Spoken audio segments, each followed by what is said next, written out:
नमस्कार, final cut देख रहे हैं आप सब। मैं हूं आपके साथ साहिल केरनी। नजर डालेंगे कुछ खास और अहम खबरों के ऊपर। मुख्यमंत्री ओम बिरला ने चुनावों से पहले लोगों के साथ किए गए वादों पर खरा उतरने की बात कही है। मुख्यमंत्री ने कहा है कि वे उन वादों पर कायम है जिनके आधार पर लोगों ने उन्हें सरकार बनाने का मौका दिया।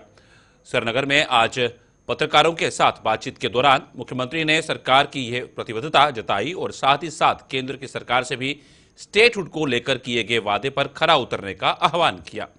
उन्होंने बताया कि केंद्र शासित प्रदेश एक स्थायी दौर है, लिहाजा केंद्र को भी अपना वादा पूरा करना चाहिए। दूसरी ओर मुख्यमंत्री ने जम्मू कश्मीर में आरक्षण को लेकर उठे विवाद पर भी अपना पक्ष रखा। उन्होंने बताया कि बाहरी लोगों को जम्मू कश्मीर की नौकरियों पर किसी भी सूरत में कब्जा नहीं करने दिया जाएगा। कैबिनेट सब कमेटी जहां अपना काम कर रही है, वहीं कोर्ट में भी इस मामले पर सुनवाई हो रही है। मुख्यमंत्री ने नेशनल कॉन्फ्रेंस के सांसद द्वारा आरक्षण पर किए गए प्रदर्शन का हवाला देते हुए उनसे सदन में स्टेटहुड को लेकर भी आवाज उठाने का आह्वान किया। मुख्यमंत्री ने लोगों को 200 यूनिट मुफ्त बिजली देने के नेशनल कॉन्फ्रेंस के वादे पर पूछे गए सवाल के जवाब में बताया कि ऐसा मीटरिंग की प्रक्रिया पूरी तरह से संपन्न होने के बाद ही संभव हो पाएगा। बीच में आप सबों से मुलाकात तो होती रही। हम अपने इलेक्शन से पहले किए गए वादे जो हैं उन पे हम कायम हैं। हम अपनी जगह मान के चलते हैं कि जिन वादों के बुनियाद पे लोगों ने हमें हुकूमत बनाने की इजाजत दी, मैंडेट दिया, उनसे हम मुकर नहीं जाएंगे। कुछ ऐसे वादे हैं जिनको हमने फौरी तौर अमल में लाने की शुरुआत की है। कुछ के लिए जम्मू कश्मीर का निज़ाम और हमारी जो स्टेटस है उसको बदलाना जो है वो बहुत ज्यादा जरूरी होगा। हम उम्मीद करते हैं कि जम्मू कश्मीर का यूटी रहना ये एक टेम्पररी फेज है, वक्त की बात है। जम्मू कश्मीर के लोगों ने बढ़ चढ़ के अक्टूबर के इंतखाबात में हिस्सा लिया और हिस्सा लेने के बाद मुल्क की क़यादत ने जम्मू कश्मीर के लोगों की तारीफ की, कहा कि उम्मीद से ज्यादा लोगों ने इलेक्शन में हिस्सा लिया। अब हम जम्मू कश्मीर के बाशिंदे, हम जो यहाँ के रहने वाले जो हैं, अब हम उम्मीद कर रहे हैं कि इलेक्शन में लोगों ने हिस्सा लिया, अब उसका कुछ ना कुछ तो लोगों को इसके बरक्स मिलना चाहिए। और सबसे बड़ा वादा जो जम्मू कश्मीर के लोगों के साथ अगर मरकजी हुकूमत ने किया है वो जम्मू कश्मीर को दोबारा रियासत का दर्जा वापस देने का वादा है। तो हम उम्मीद करते हैं कि इसमें वक्त नहीं लगेगा। वैसे भी अगर आप देखें तो लगभग 1 साल पहले जब सुप्रीम कोर्ट ने 370 के मामले में अपना फैसला सुनाया था तो उस वक्त स्टेटहुड को लेके उन्होंने कहा था कि एज सून एज पॉसिबल, मतलब जितनी जल्दी हो सके। अब 1 साल हो गया है तो हम तो मानते हैं कि 1 साल जो है वो एज सून एज पॉसिबल के लिए काफी है और जल्द से जल्द जम्मू कश्मीर को रियासत का दर्जा जो है वो वापस मिल जाएगा। जहां तक रिजर्वेशन के हवाले से आपने बात की या उनका जो मुद्दा है, मैं तो थोड़ा सा हटके इसमें कहूं। रिजर्वेशन का जहां तक इनका कंसर्न है उसके लिए कैबिनेट की सब कमेटी जो है बिठाई गई है। वो अपना काम जो है, मैंने इन स्टूडेंट्स को कहा था कि टाइम बाउंड मैनर में, मैंने उनको कहा कि 6 महीने के अंदर अंदर उम्मीद की जाएगी कि कैबिनेट सब कमेटी जो है अपना काम मुकम्मल करे। उसके साथ साथ पैरेलली हाई कोर्ट भी इस मामले की सुनवाई जो है वो शुरू की गई है। लेकिन मैं तो ये मान के चलता हूं कि चाहे आप ओपन कैटेगरी से हो, रिजर्व कैटेगरी से हो, आज तो खतरा ये है कि हमारी नौकरियां हमारे लिए नहीं है, हमारा जमीन हमारे लिए नहीं है। हमें तो पहले ये नौकरियां और ये जमीन पहले अपने लिए बचाना होगा, फिर रिजर्वेशन का झगड़ा जो है वो हम करते रहेंगे। मुझे डर इस बात का है कि हम यहाँ रिजर्व्ड और ओपन वाली लड़ाई तो लड़ते रहेंगे, लेकिन जब बाहर से यहाँ जो है नौकरी लेने के लिए लोग आना शुरू करेंगे फिर क्या करोगे। लेकिन जो मैंने कहा, this process is being looked at and we will both will happen in the cabinet subcommittee and the work of the honorable high court। जहां तक ऑनरेबल एमपी के हवाले से आपने बात की, चलिए उन्होंने मेरे घर के बाहर एहतजाज किया, अच्छा किया।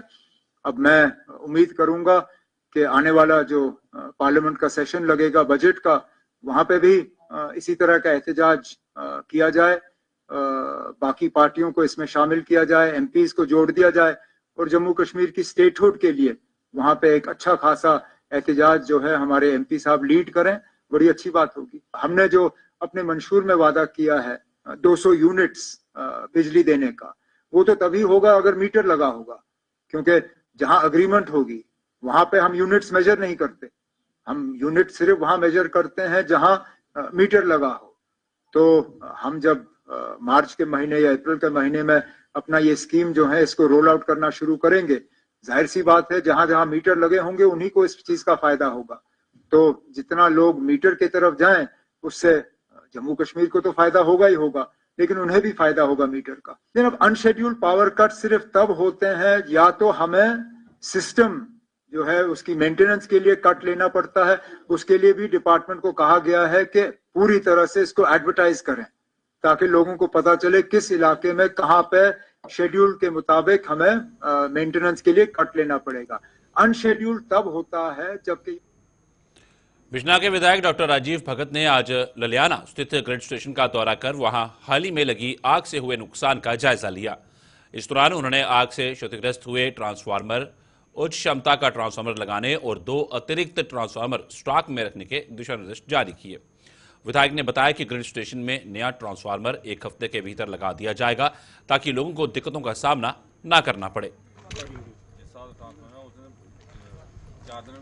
और मैंने अपने जितने वैक्सीन साहब हैं, AW साहब, इनको डायरेक्शन दे दी है कि जो 50 MB का जो ना पहले जो ट्रांसफार्मर जल गया है उसकी जगह आप 100 का लगाएं और उसके साथ 3 एक्स्ट्रा 50 MB के ट्रांसफार्मर अल्टरनेट रखें। मैं नहीं चाहता कि जब कोई ऐसी घटना घट जाए और लोगों को उसके लिए सफ़र होना पड़े।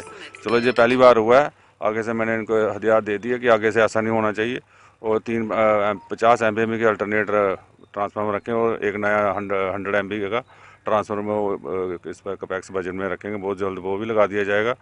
जो ट्रांसफार्मर जो जला हुआ है वो विदिन 3 डे, विदिन 1 वीक वो भी इसका लगा के उसको सुचारू रूप से फिर से लोगों को पहले की तरह बिजली मिलना शुरू हो जाएगी।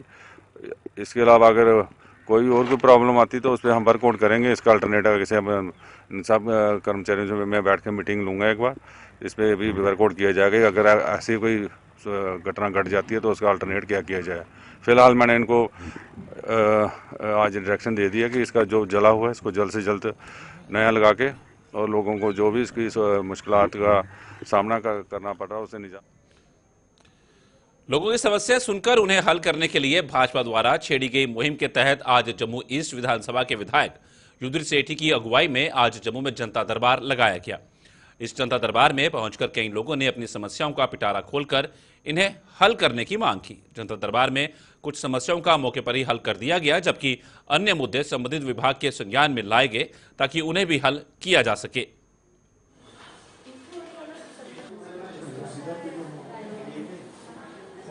कोशिश रहती है कि पूर्व विधानसभा का कोई भी क्षेत्र है, चाहे वो शहर है, चाहे वो न्यू कलाड़ का एरिया है, चाहे वो मलोड़ी सांदी तक का एरिया है, कोई भी व्यक्ति यहाँ पे आता है हम लोग हल करते हैं उसको। डेवलपमेंट के काम के साथ साथ लोगों के निजी काम भी होते हैं, कोई रेवेन्यू डिपार्टमेंट के, कोई कॉरपोरेशंस के, कोई रेलवे के।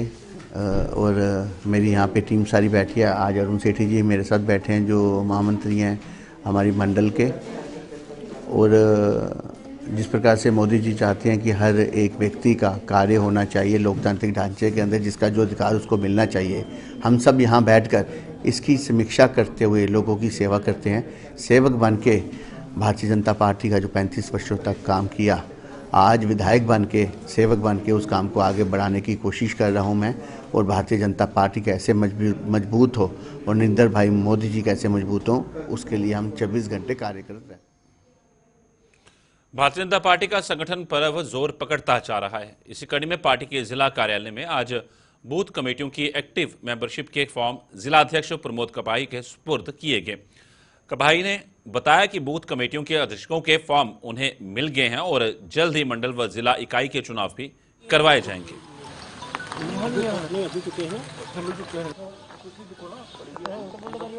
भारतीय जनता पार्टी का जो संगठन पर्व है वो चल रहा है। संगठन को संगठित करने का यहाँ प्राइमरी मेंबरशिप और एक्टिव मेंबरशिप का कार्य चल रहा था।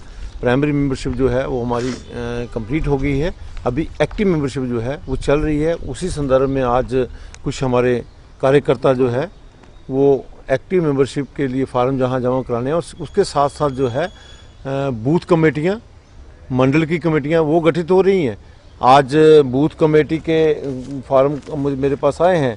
ये तालाब तलो मंडल के, मझालता मंडल के, अम्फला मंडल के और ईस्ट मंडल के फार्म आए हैं। ये जो हमारे बूथ अध्यक्ष बने हैं उनके फार्म आए हैं।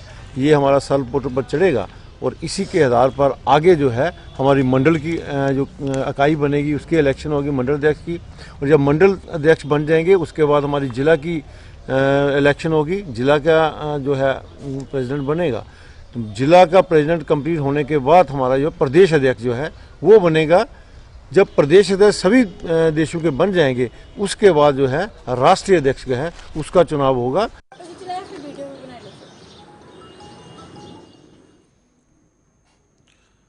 जम्मू के जीएमसी अस्पताल के डॉक्टरों और पैरामेडिकल स्टाफ ने नए साल में स्वास्थ्य सुविधाओं को और मजबूत बनाने का प्रण लिया है। नए साल में मरीजों के हर संभव इलाज व मार्गदर्शन का प्रण डॉक्टरों व पैरामेडिकल स्टाफ द्वारा लिया गया है। जीएमसी के प्रिंसिपल डॉक्टर आशुतोष गुप्ता व सुपरिटेंडेंट डॉक्टर नरेंद्र सिंह ने डॉक्टरों व पैरामेडिकल स्टाफ के साथ एक बैठक में संवाद कर इन सभी से पेशेंट केयर से किसी भी किस्म का समझौता न करने का आह्वान किया। उसके बाद फिर आगे पोर्टर्स हैं हमारे जो ट्रॉली में या पेशेंट्स को अंदर जाती है, हमने ऐसा सिस्टम बनाना है कि उसके सब कुछ अवेलेबल हो। 1 टियर 2 टियर तो जब इसमें क्या प्रॉब्लम है, घर में जल्दी जाना है, तो मैंने तो स्टाफ को व्हाई इज एजिटेटेड, अपनी stay there, don't go out.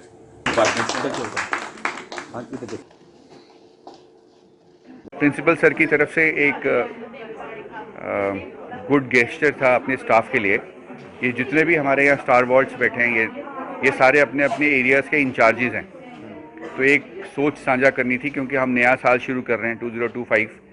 तो हॉस्पिटल एक ऐसी जगह होती है यहाँ पर दुखी लोग ज़्यादा आते हैं, तो हम लोगों को अपना दुख दुविधा भूल के हम उनकी सेवा में लगे रहें। यही साझा किया इन लोगों के साथ आज प्रिंसिपल सर ने, और एक मैसेज दिया है कि हमको सिचुएशंस के साथ सिचुएशनल एनालिसिस करके सिचुएशंस को अच्छी तरह से हैंडल करना चाहिए कि कई काम तो ऐसे होते हैं जो सिर्फ हैंडल करने से ही हो जाते हैं। और हमारा इस साल का थीम है पेशेंट फर्स्ट। हमारे लिए जो भी हम हैं, हम बाद में हैं, सबसे पहले जो हमारा मरीज जो हमारे पास आएगा वो हमारी टॉप प्रायोरिटी रहेगी। उसके लिए फाइनल कट में खबरों का सिलसिला यूं चलता रहेगा। फिलहाल रुकेंगे थोड़े से ब्रेक के लिए।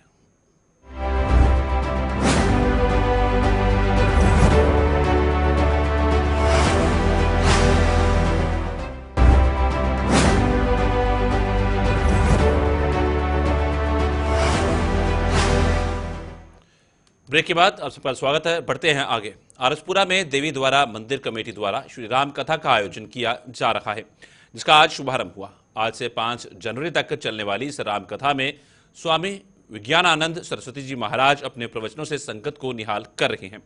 आज पहले दिन पूर्व मंत्री व भाजपा के प्रदेश उपाध्यक्ष श्यामलाल चौधरी ने भी राम कथा में भाग लेकर धर्म के प्रति अपनी आस्था जताई।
जम्मू के भगवती नगर इलाके में स्थित माता वैष्णो देवी मंदिर में नव वर्ष पर भव्य कार्यक्रम का आयोजन किया गया। मंदिर के महंत लक्की बाबा की अध्यक्षता में आयोजित भजन कीर्तन में भारी संख्या में संगत ने भाग लेते हुए मां वैष्णो का गुणगान कर अपने परिवार की सुख समृद्धि की मन्नतें मांगी। जम्मू सांबा कठुआ रेंज के आईजी शिव कुमार शर्मा भी मंदिर में पहुंचे और पूजा अर्चना कर लोगों को नव वर्ष की मुबारकबाद दी।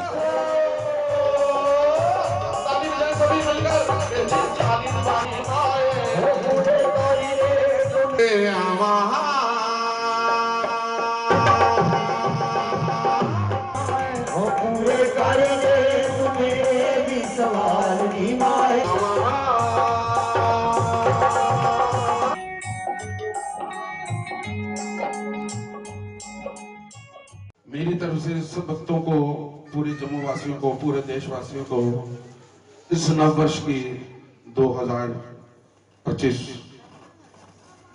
इसमें आप सबको बहुत बहुत शुभकामना हो और माता रानी का बहुत बहुत आप सबको आशीर्वाद हो।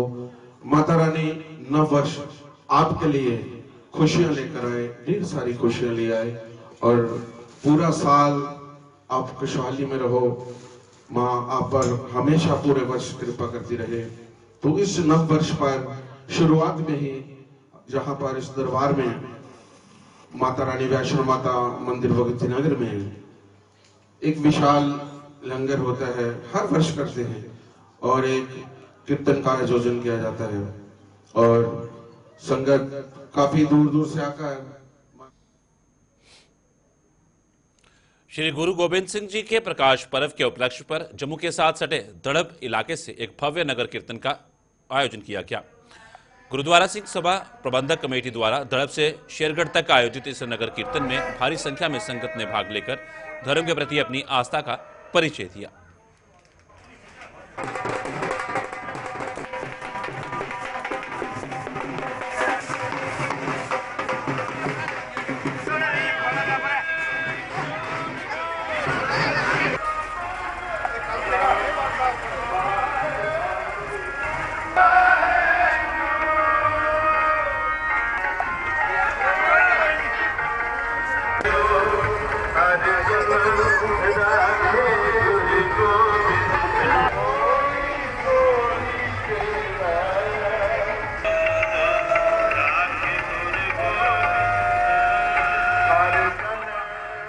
नगर कीर्तन है ये दड़ब सिंह सभा गुरुद्वारे तो कढ़ के असी बाहर रोड तो शेरगढ़ ਦੇ ਵਿੱਚ ਹੁੰਦੇ ਹੋਏ फिर वापस ਇੱਥੇ ही आके समाप्ति करांगे। मैं सारे बरादरी भाईचारे ਨੂੰ बेनती करांगा कि सारे ने मिल जुल के ਅੱਜ ਅਸੀਂ ਇਹ ਜਿਹੜਾ नगर कीर्तन ਦੀ ਰੌਣਕ ਵਧਾਣੀ ਹੈ और मैं ਸਾਰਿਆਂ ਨੂੰ ਇਹ ਵੀ ਪ੍ਰਣ ਕਰਦਾ कि ਅਸੀਂ ਜਿਹੜਾ ਇਹ ਗੁਰੂ ਸਾਹਿਬ ਦਾ ਜੋ ਨਗਰ ਕੀਰਤਨ ਕੱਢ ਰਹੇ ਹਾਂ ਅਸੀਂ ਇਹਦੇ 'ਚ ਏਕਤਾ भाईचारे का प्रतीक देना है ताकि जिहड़ा साडा गुरु साहब का शहीदियाँ पाइयां दसवें पिता साडे ने सानू जिहड़ा सिक्खी ये जीवन मिलिया है इहदे वास्ते गुरु साहब ने पूरा परिवार अपना वार के सानू ये सिक्खी मिली है और उसी सिक्खी नूं असीं कायम रखते हुए सारे ने मिल जुल के असीं ये नगर कीर्तन कढ़ना है और नगर कीर्तन बिश्ना के राधा कृष्ण मंदिर में जल्द ही मुक्ति नारायण महायज्ञ एवं श्रीमद् भागवत कथा सप्ताह का आयोजन किया जाएगा। बिश्ना के राधा कृष्ण मंदिर के आचार्य ऋषि नारायण ने एक प्रेस कॉन्फ्रेंस के दौरान बताया कि इसका शुभारंभ 8 जनवरी को होने जा रहा है और ये 14 जनवरी को संपन्न होगा। कथावाचक गौतम शास्त्री इसमें भाग लेने के लिए विशेष तौर पर यहाँ पहुँच रहे हैं। आप सभी भक्तों को सूचित करते हैं कि 8 जनवरी से 14 जनवरी तक श्री मुक्ति नारायण यज्ञ और सप्ताह ज्ञान महायज्ञ का आयोजन किया गया है। यज्ञ जो है सुबह 8 बजे से लेकर 12 बजे तक होगा और जो कथा है 12 बजे से लेकर 4 बजे तक होगी। तो कथा करने वाले गौतम शास्त्री जी महाराज यहाँ स्मैलपुर से आ रहे हैं और ये जो सारा प्रोग्राम है जो सारा जो भी होगा यज्ञ और सप्ताह यज्ञ ये अपने परम पूज्य गुरुदेव भगवान राजेंद्राचार्य जी महाराज के चरणों की कृपा से होगा। आप सभी से यही अनुरोध है, प्रार्थना है कि यज्ञ में आकर अपना जीवन सफल बनाए और कथा सुनकर जीवन। जम्मू में आज लोकल फंड ऑडिट व पेंशन निदेशालय द्वारा एक ट्रेनिंग प्रोग्राम का आयोजन किया गया जिसमें रिस्क बेस्ड इंटरनल ऑडिट पर मंथन किया गया। वर्कशॉप का आयोजन निदेशालय की डायरेक्टर जनरल नीरज गुप्ता की अध्यक्षता में किया गया था। इस ट्रेनिंग प्रोग्राम में कई वीडियो व ऑडिटर भी शामिल हुए, जिन्हें रिस्क बेस्ड इंटरनल ऑडिट के पहलुओं की जानकारी दी गई। यहाँ पे हम रिस्क बेस्ड ऑडिटिंग जो हम वीडियोस की करते हैं रूरल डेवलपमेंट डिपार्टमेंट की, तो उसका हम यहाँ पे एक ट्रेनिंग सेशन रखा है।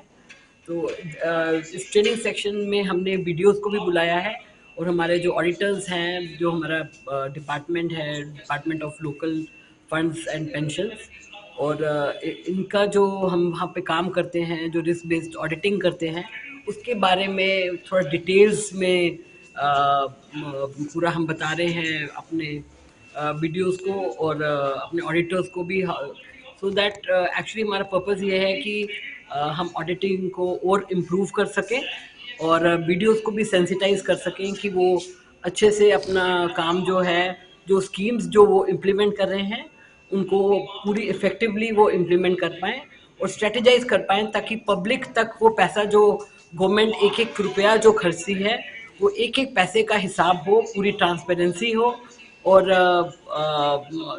जो पब्लिक है वो। जम्मू में भगत नगर से गोल गुजराल और पौनीचक की ओर बनी सड़क की बदतर हालत आए दिन कई हादसों का कारण बन रही है। प्रशासन द्वारा इस सड़क की सुध न लिए जाने का खामियाजा आम लोगों को भुगतना पड़ रहा है और इस अनदेखी का सबसे ज्यादा खामियाजा दो पहिया वाहन चालकों को भुगतना पड़ रहा है। इन इलाकों में रहने वाले लोगों ने इस अनदेखी पर कड़ा एतराज जताते हुए जनप्रतिनिधियों पर भी आंखें मूंदने का आरोप लगाया है।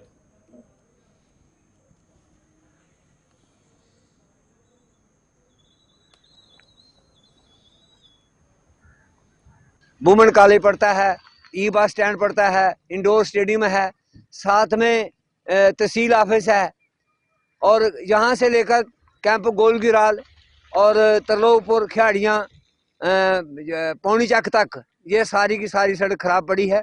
यहाँ कोई सुध लेने वाला नहीं बनता है। यहाँ आए दिन एक्सीडेंट होते रहते हैं।